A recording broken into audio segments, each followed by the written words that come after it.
I couldn't believe my eyes. There it was, this massive yellow bulldozer just chewing a straight line right through the center of my apple orchard, the one my granddad started planting back when color TV was still a novelty. The guy who taught me everything I know about stubbornness and old trees. And who's behind the wheel, orchestrating this disaster? Brenda. Well, Brenda's her name. But after that high-pitched, finger-wagging meltdown she had about my grass last summer, I started calling her Karen, at least in my head. Don't judge me.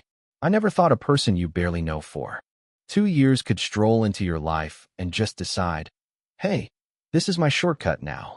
The engine roared, roots snapped, and the sweet, sharp scent of crushed apples hung in the air, blending with the stink of diesel and my absolute disbelief.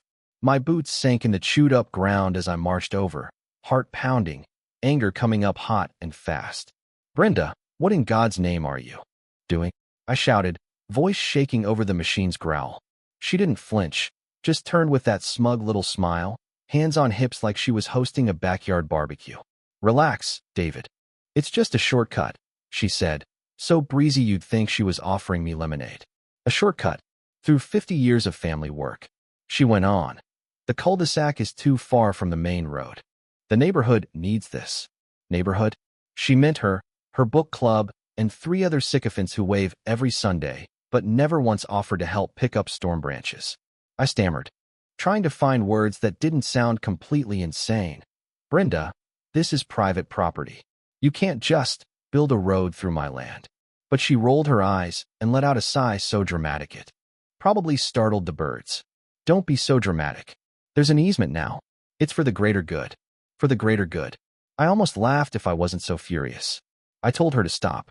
Told her I'd call the police, take her to court, whatever it took. She shrugged, waved her hand at the bulldozer guy, and he kept right on going, metal treads rattling over broken branches and torn up earth. Over the next few days, what used to be gentle rows of apple trees became this ugly, black asphalt scar. Her little gang from the cul-de-sac started using it every day, tires hissing on the pavement, their laughter drifting over as if they'd earned some right to cut through my family's life. I tried to ignore it at first, but it gnawed at me. Every time a car sped down that strip, I felt the violation all over again. So, I decided if they wanted to play games, I could play too. Hauled out some stormed-down trunks, rolled them right across both ends of her shortcut, nailed up big private property signs with a red X so big Stevie Wonder could see it. That's right. Take that, Brenda. My victory lasted exactly 48 hours. On day 3, a letter showed up. In my mailbox. A lawsuit. Brenda was suing me for obstructing a public right-of-way and, get this, emotional distress. I read the letter 3 times. Couldn't make sense of it at first. She bulldozed my orchard, and now I was the villain? The audacity. That kind of gall is rare. My hands were shaking, the flush of rage so deep it felt like my ears were ringing. This wasn't just some spat anymore. It was war. I called Mike, my family friend who happens to be a lawyer. Not the loud, flashy kind, but the sort who's got the patience of a saint and the memory of an elephant. When I told him, he just chuckled. Just sit tight, David. We'll use her own words against her. I had no idea what he meant, but at that point, I was running on pure faith and adrenaline. Court day comes. Brenda's there in a blinding white pantsuit, looking like she's about to win the lottery, surrounded by her squad, all shooting me dirty looks. Her lawyer starts off, painting Brenda as the neighborhood savior and me as this stubborn, antisocial menace. Brenda took the stand, laying it on thick about her vision, the stress, her sleepless nights because of my selfishness. You ever seen someone cry on cue? Yeah, that happened. Then it was our turn. Mike didn't go for drama. He just let me talk. I told the story, Granddad, the orchard, the way the world. Stopped for a second when that engine started up. My voice shook, but I got it all out. The room was quiet, people shifting in their seats, Brenda with that little frown like maybe things weren't going her way anymore. And then Mike pulled out this battered yellow envelope. Your Honor, I'd like to submit Exhibit A, he said, voice as calm as ever. It was a copy of Brenda's own property. Deed. Old, the kind of document that smells like a filing cabinet in a church basement. Please note the date. 1968. This deed contains a covenant. Any landowner who tries to build a road across David's property, which is a designated heritage orchard, faces a $50,000 fine for every violation, plus all damages. You could have heard a pin drop. Brenda's smirk just evaporated. Her lawyer started flipping through his papers, pale as milk. Turns out, in all her confidence, Brenda never actually checked the restrictions on her own land. The road was illegal. Not just a little illegal, a $50,000 fine illegal, with her name all over it. The judge didn't waste any time. Ms. Brenda, did you perform a survey before construction? She just stared, mouth opening and closing, and finally shook her head, one tear tracking down her cheek. That was it. The judge ruled in my favor. Restitution for the destroyed trees, legal fees, and that hefty fine. A cold slap of karma right there in a sunlit courtroom. When I walked out, I didn't feel like celebrating, just relief, like taking off a weight I'd carried all summer.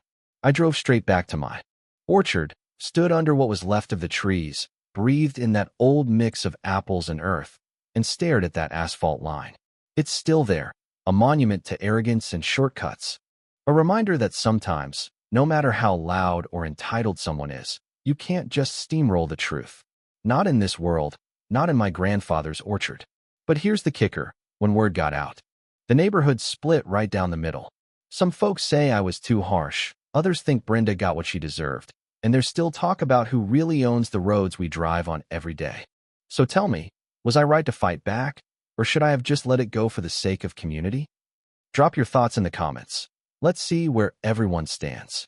And if you've ever had a neighbor cross the line, hit like, subscribe, and share your story, because trust me, I know I'm not the only one. Thing is, you'd think after all that, after the courtroom, the fine, the way Brenda slunk out with her little crew whispering behind her, life would finally settle back to normal. I wanted that. Desperately. I just wanted my orchard, my quiet mornings with black coffee and birdsong. Maybe patching up what I could and trying to forget those weeks where I could barely sleep for anger. But let me back up a sec, because if you've ever dealt with folks like Brenda, you know, nothing is ever that simple. A couple weeks go by. I'm fixing a busted fence out back, sweat dripping, thinking maybe, just maybe, peace is finally settling in. But then I notice these trucks. Not Brenda's, but contractors, different company names, new faces, pulling up at the far end of the shortcut. At first, I figure, okay, maybe someone's finally cleaning up the mess, or maybe the county's here to patch a pothole. But nope. Next morning, there's spray paint all over the asphalt, bright orange lines marking off something. I follow the trail and see a couple guys arguing over a map, glancing up at my place like they expect a fight. Turns out, Brenda had appealed the ruling, or rather, her lawyer did. She wasn't giving up, not even close. The argument this time? That the easement was a public necessity, that the orchard didn't qualify as a heritage site, because some county clerk didn't stamp the right form back in 1994. You know what I mean? Paperwork, loopholes, and all the bureaucratic tricks you can imagine. Suddenly, I'm getting calls from the county, letters about possible public meetings, and even a survey request from the Department of Transportation. That's when I realized this wasn't just about me and Brenda anymore. This was about the whole neighborhood, and everyone was picking sides. Next town meeting, the place is packed. I walk in, and every eye turns my way. Some folks nod, a few glare, and there's Brenda, front row, notebook open, pen tapping, her lips set in a line that could cut glass. The council opens the floor. And, man, you'd think we were debating national security, not an old country road. Brenda's crew takes the mic first, talking about ambulance access, delivery trucks, how the shortcut saved lives. In the last snowstorm, her best friend, Patty, the one with the poodles and the giant mailbox, gets up and starts sobbing about being afraid to walk past my property now, which, if you saw her pit bulls, you'd know is a joke. But then, right as the room starts to turn, something wild happens. Old Mr. Harlan, who's lived here since Eisenhower, stands up. He's usually half asleep at these meetings, but tonight he's sharp as a tack. That orchard's older than most of you, he says, pointing a gnarled finger right at the council. I remember when David's granddad planted the first tree. This land was promised protection. If you let one person bulldoze it, what's to stop anyone else? It's the first time in weeks I feel like maybe, just maybe, I'm not alone in this. But Brenda's not done. She brings up a petition, 100 signatures, some real, some I'd bet money she forged, demanding the county force the road open. The council stalls. The meeting drags on. Voices get louder, nerves fray, and I start to realize how fast folks can forget what's right when convenience is dangled in front of them. I walk out that night with more enemies than I started with. Back at home, it's storm season. Rain pounding on the roof, wind shaking the windows. I go out to check the orchard, just making sure nobody's up to something, and wouldn't you know it, headlights flash through the trees. Not cops, not neighbors. Some teenagers, bored, maybe Brenda sent them, trying to prove a point. I chase them off, heart thumping, and just stand there in the mud, soaked to the bone, wondering how much fight I've got left. Next morning, my lawyer Mike calls. Early, like he hasn't slept either. Brace yourself, he says, they're bringing in outside counsel. This might go federal. I almost laugh. A backyard shortcut, turning into a federal case. Only in America, right?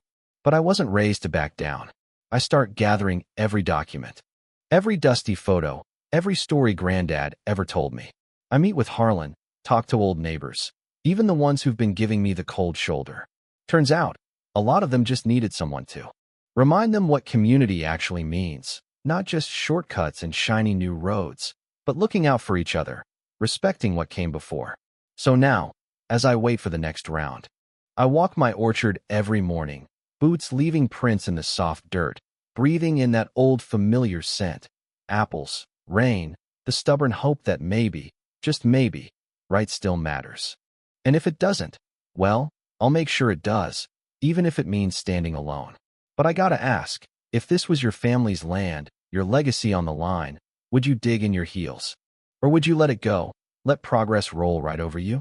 Let me know down below, and don't forget to hit like and subscribe, because something tells me this story's just getting started.